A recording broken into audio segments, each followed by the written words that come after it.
guys, welcome back to my channel and welcome if you're new. Today's video, as you can tell by the title, is 10 things that no one is going to tell you about pregnancy.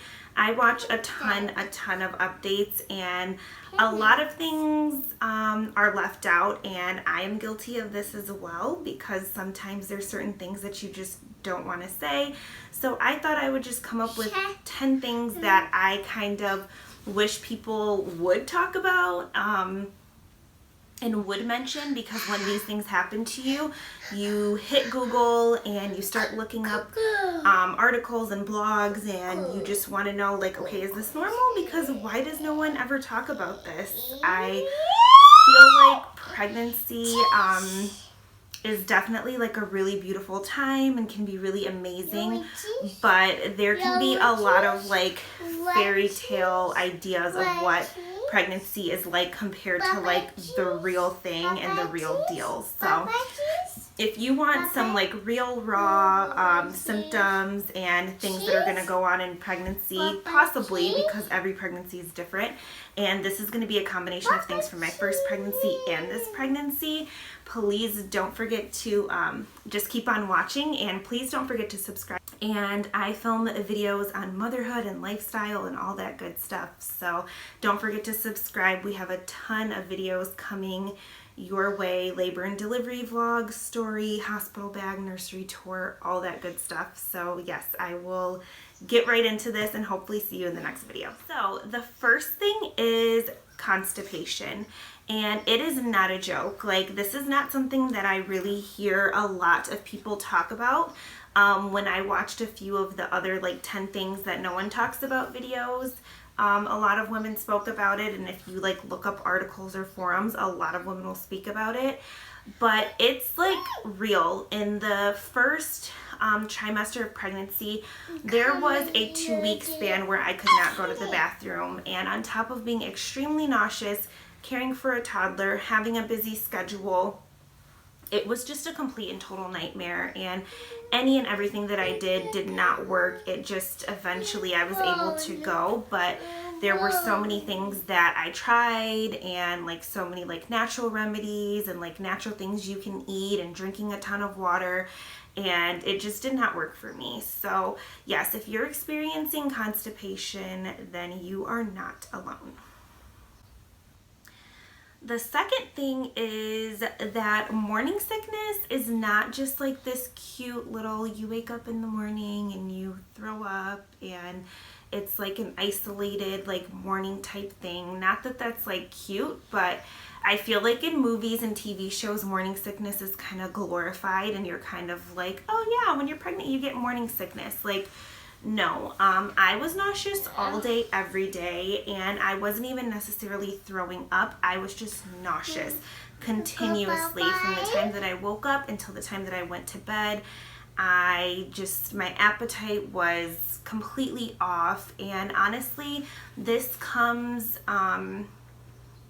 is where a lot of like, I don't know if like, I don't think depression is the word, but just like sadness within your pregnancy can come, because when you are on a couch and you're just like laying there and you're like just, you can't do anything and you feel helpless, and there is no, it just seems like there's no end in sight with the nausea.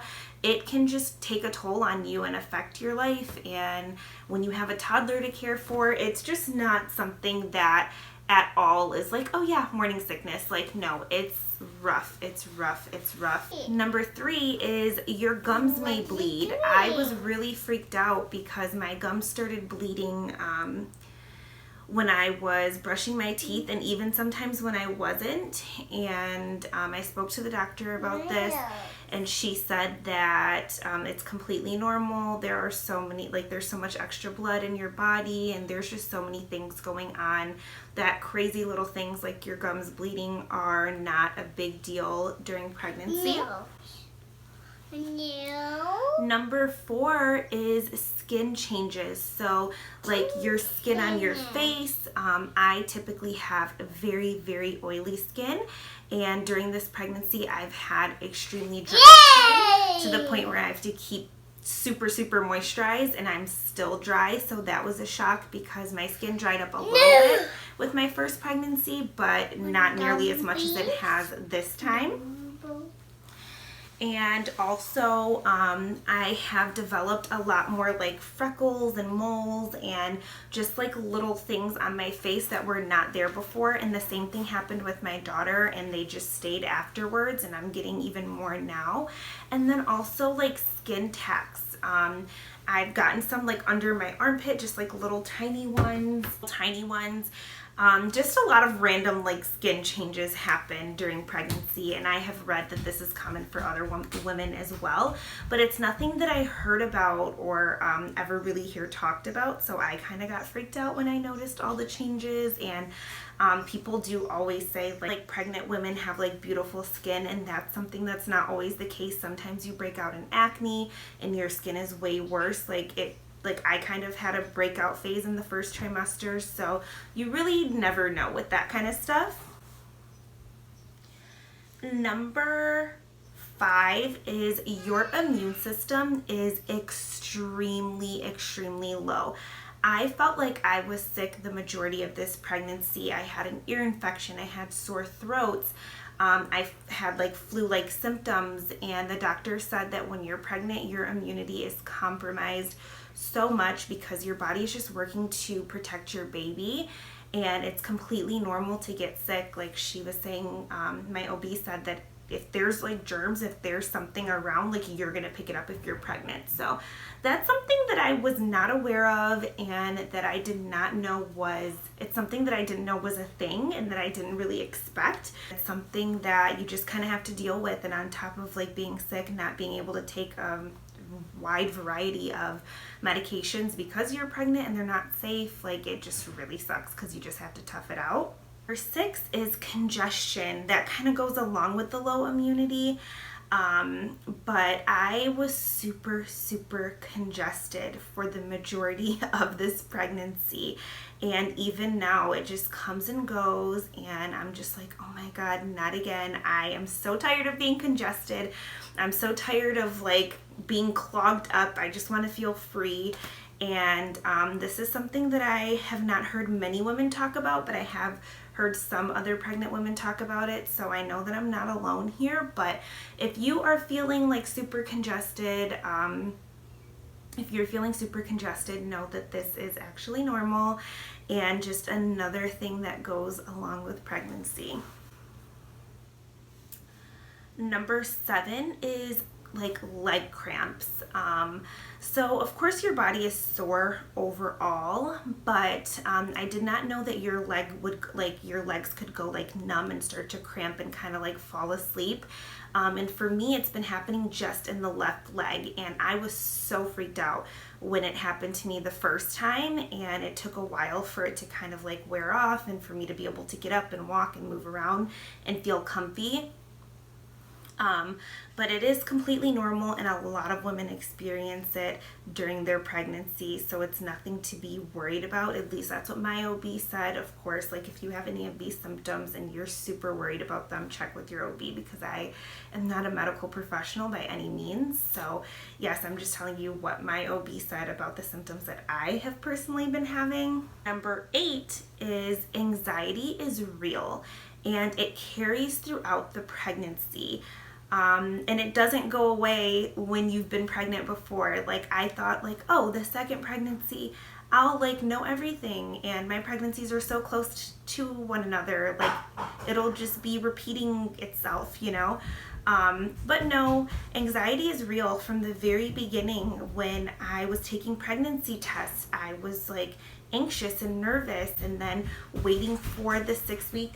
And when you watch a lot of like YouTube videos that I do, you hear about things that you would have never even thought about before, and that would have never crossed your mind as possibly being like an issue or a problem. And I just remember being really anxious for those first few appointments, for the first ultrasound, to get the HCG levels back. And then it's like every time you get over one like thing that you're worried about, then there's another thing, you know, there's like the genetic testing and the anatomy scan. And especially the more you educate yourself to understand what they're actually looking for and what the outcome of these appointments could possibly be, I feel like the more you get freaked out. So it is good to like be educated and to read a lot of information, but sometimes it can just be so scary because there's so many things going on with pregnancies and with babies and just like with medical and health and all of that kind of stuff. Is you pee your pants. I have laughed a little too hard, sneezed, made the wrong movement, and realized that there was pee coming out. So yes, that is something that definitely happens. It's really real. I heard people talk about that. Not a ton of people, but I have heard some like older women say like, oh, just wait till you have kids, and after that, you know, you just can't really hold your pee anymore, or like, don't make me laugh too hard. And I was just kind of like, what? But yes, that's something that I experienced the first time around as I got closer to the end. And then it went away after I wasn't pregnant anymore, and I'm definitely experiencing it this time around. I'm so nervous if I look the wrong way that I'm gonna just start dropping out pee. So yes, that is something else that you have to look forward to in pregnancy. Hopefully this video didn't freak you out too much, but I just love watching those like really raw and honest videos on symptoms and what to expect, because a lot of people leave out a lot of little details, and it's just like, yes, and I bump and I'm eating whatever I want and all is glorious, and then you're pregnant and you feel like crap and you look like crap and you don't have the energy to get ready, and you're like, what's wrong with me? And that's just because people are only putting their best foot forward online when they are showing you their pregnancy journeys. And I think it's important to not only put your best foot forward, but throw in a little bit of that like honest, real information. So hopefully this video helped you out. Let me know if you experienced any of these or anything else. There are a ton more of things that I could talk about, so I could film another one of these if you guys are interested. And please don't forget to subscribe, and I will see you in the next video. Bye.